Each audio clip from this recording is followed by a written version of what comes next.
ہم نے بحیثیت قوم یا بحیثیت پاکستانی ہمیشہ باہر کے لوگوں کو ترجیح دی ہے، کبھی اپنے لوگوں کو ترجیح نہیں دی۔ یا جن لوگوں نے ہمارے لیے کام کیا یا غریب کا پیٹ بھرنے کے لیے کام کیا یا نئے شہر بنائے یا کسی نے آزادی کے انقلاب کے لیے کام کیا، بھگت سنگھ جیسے لوگ، یا جنہوں نے جو ہمارے ہی بیچ رہ کر پلے بڑھے، ہمارے بزرگوں کے ساتھ کھیلے، ہمارے بزرگوں کے ساتھ رہے اور انہوں نے انقلاب کے لیے کام کیا یا غریبوں کے لیے روزی کے مواقع پیدا کرنے کی کوشش کی، ہم ان کو تو بھول گئے لیکن ہم نے ہمیشہ ان کو یاد رکھا اور ان کو پڑھا جو لوگ پاکستان کے ساتھ دھوکہ کر کے گئے، دغا کر کے گئے یا پاکستان کو لوٹ کر چلے گئے۔ ہم نے ہمیشہ ان کے بارے میں پڑھا، ہم نے اپنی کتابوں میں بھی ترکوں کے بارے میں بھی پڑھا ہے، مسٹر چپس کے بارے میں بھی پڑھا ہے، کلیور مرچو کے بارے میں بھی پڑھا ہے، لیکن وہ ہمارے ریلیٹڈ نہیں ہے۔ جبکہ ہمارے ریلیٹڈ جو لوگ تھے ہم ان کو بھول گئے ہیں، جن کو فادر آف ماڈرن لاہور بھی کہا جاتا ہے۔ یا آج کے لوگوں سے ہم اگر پوچھ لیں کہ گنگا رام کے بارے میں آپ کو کیا پتا ہے تو وہ یہ بتائیں گے کہ گنگا رام ہاسپٹل ہے جو لاہور میں موجود ہے، لیکن ان کو ان کی پوری ہسٹری نہیں پتا ہوگی کہ سر گنگا رام کون تھے، کہاں سے آئے تھے۔ تو آئیے جانتے ہیں آج اس ویڈیو میں۔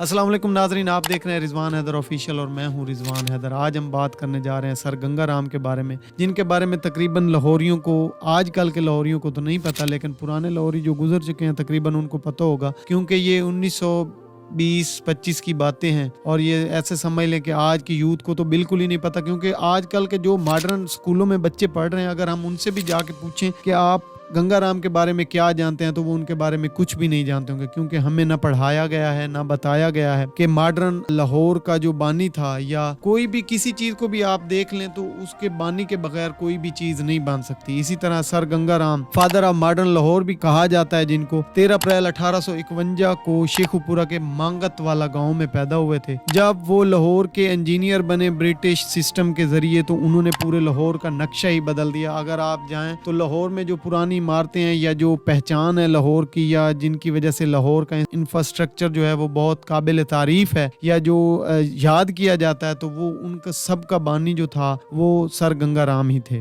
پاکستان کے کسی بھی کونے یا آپ کسی بھی شہر میں چلے جائیں، جو انفراسٹرکچر لاہور میں ہے وہ نہ پشاور میں ہے، نہ کراچی میں ہے، نہ ہی آپ کسی اور ترقی یافتہ سٹی میں چلے جائیں تو وہاں پہ آپ کو ملے گا۔ ویسے کہا تو یہ جاتا ہے جس لاہور نہیں ویکھے اور جمے ہی نہیں، لیکن اگر اسی طرح سے بات کی جائے اور ہم دیکھیں تو لاہوریوں کو ہی نہیں پتا کہ ان کے لاہور کی ہسٹری کیا ہے، لاہور کو بنانے والا کیا ہے۔ لاہور کی ترقی کے پیچھے کوئی سیاسی جماعت نہیں ہے، اور یہ تو ہم دیکھتے ہی آئے ہیں کہ جو کام گنگا رام نے اپنے 20 سالہ دور میں کیا وہ آج تک ہم پاکستان آزاد ہونے کے بعد 70 سال میں نہیں کر سکا، نہ ہی اس میں سے کوئی چیز بنا سکا۔ یہ حقیقت ہے، کیونکہ جب کام کرنے کا من ہو یا بندہ جو اپنی چوری نہ چھپانا چاہتا ہو وہ ملک کے لیے کام کرتا ہے، لیکن جو اپنے آتے ہی کیس ختم کرنے یا چوریاں چھپانے کے لیے انہوں نے کبھی بھی ملک کی ترقی کا نہیں سوچنا، کسی شہر کی ترقی کا نہیں سوچنا، بلکہ انہوں نے کرپشن کا سوچنا کہ ہم نے کمیشن کہاں سے بنانی ہے اور کرپشن کہاں سے کرنی ہے۔ اگر آپ دیکھیں ماڈل ٹاؤن، جس کا نام بہت سنا جاتا ہے، آپ دیکھیں کہ وہاں پہ گرینری بھی بہت زیادہ ہے، تو میں آپ کو یہ بتاتا چلوں کہ ماڈل ٹاؤن کا جو اوریجنل نقشہ تھا یا جو ان کا نقشہ نویس تھا یا جو ان کا بنانے والا تھا وہ سر گنگا رام ہی تھے۔ آج بھی آپ دیکھ لیں، اگر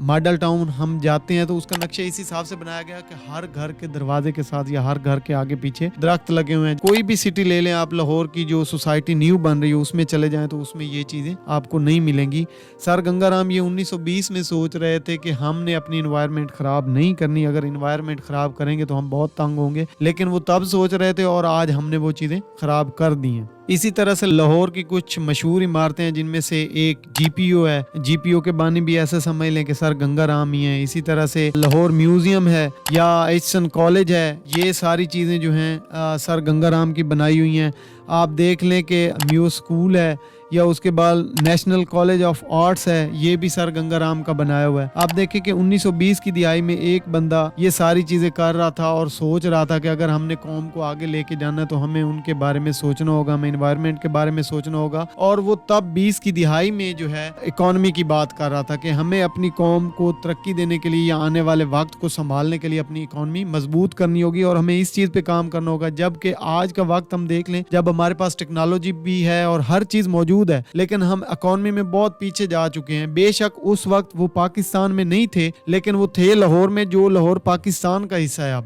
ٹھیک ہے. اس وقت وہ بھارت کہا جاتا تھا یا ہندوستان کہا جاتا تھا, لیکن آج وہ حصہ پاکستان کے پاس ہے. افسوس کی بات یہ ہے کہ ہم نے ان کو بھلا دیا, نہ تو ہم نے ان کا کہیں ذکر کیا, نہ ہم نے ان کے بارے میں پڑھا, نہ ہی آج کے بچوں کو اور آج کی یوتھ کو پتہ ہے. ایک جگہ پہ کالج اوپننگ سیرمنی تھی تو وہاں پہ سر گنگا رام نے یہ بھی کہا تھا کہ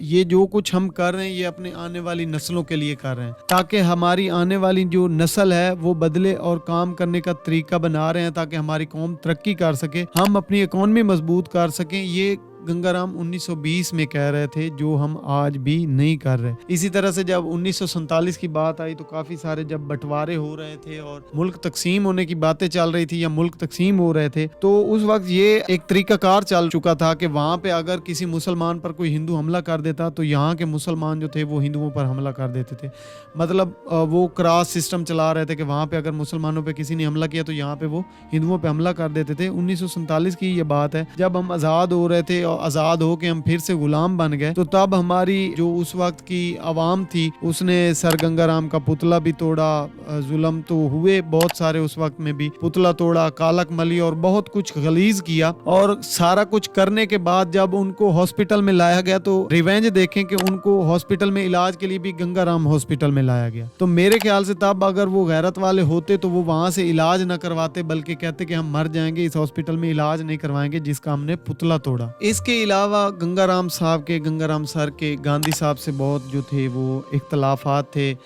گنگا رام سر کہتے تھے کہ آپ ایموشنل تقریریں کر کے لوگوں کو ایموشنل تو کر لیتے ہیں, لیکن آپ ان کے بارے میں سوچتے نہیں ہیں کہ آخر انہوں نے آنے والے وقت میں کرنا کیا یا کمانا کیسے ہے. تو گاندھی صاحب نے ان کو جواب دیا تھا کہ لوگ چرخہ چلانا سیکھ جائیں گے. وہ پرانے دور میں ہوتا تھا چرخے چلا کے لوگ مطلب پیماند کاریاں کر کے اس طرح سے وہ کام کرتے تھے, تو وہ اپنا پیٹ بھرنا سیکھ جائیں گے. تو وہاں پہ سر گنگا رام نے اختلافات کیے تھے اور کہا تھا کہ ہم ایسے کالج اور یونیورسٹیاں اور سکول بنائیں گے جن میں لڑکیاں اور عورتیں تعلیم لیں گی 1 سال تک, اور وہ امبرائڈری کا کام سیکھیں گی, اور 1 سال کی تعلیم کے بعد وہ روزانہ کی بنیاد پر 1 روپیہ کمانا سیکھ جائیں گی اور 1 روپیہ کما لیا کریں گی. اور جو لڑکی یا عورت 2 سال کی کلاس لے گی وہ اس کے بعد 2 روپے ڈیلی کے کمانا سیکھ جائے گی. مطلب اس وقت کے دور میں ان کا مائنڈ سیٹ اتنا تیز چل رہا تھا اور اس چیز پہ وہ کام کر رہے تھے. اور چرخہ چلا کر انہوں نے یہ بھی کہا تھا کہ لوگ چرخہ چلا کر 1 آنا بھی نہیں کما سکتے جس سے وہ اپنا پیٹ بھر سکیں. تب روپے کی اور آنے کی بہت ویلیو ہوا کرتی تھی. یہ 1920 کی بات ہے. آج تو روپے کی کوئی ویلیو بھی نہیں ہے, آج تو روپیہ ٹکے کے برابر بھی نہیں ہے. اسی طرح سے میں پارٹ 1 کو یہیں اختتام کرتا ہوں کیونکہ سٹوری بہت لمبی ہے. انشاءاللہ تعالی دیکھتے رہیے ہمارا پارٹ 2.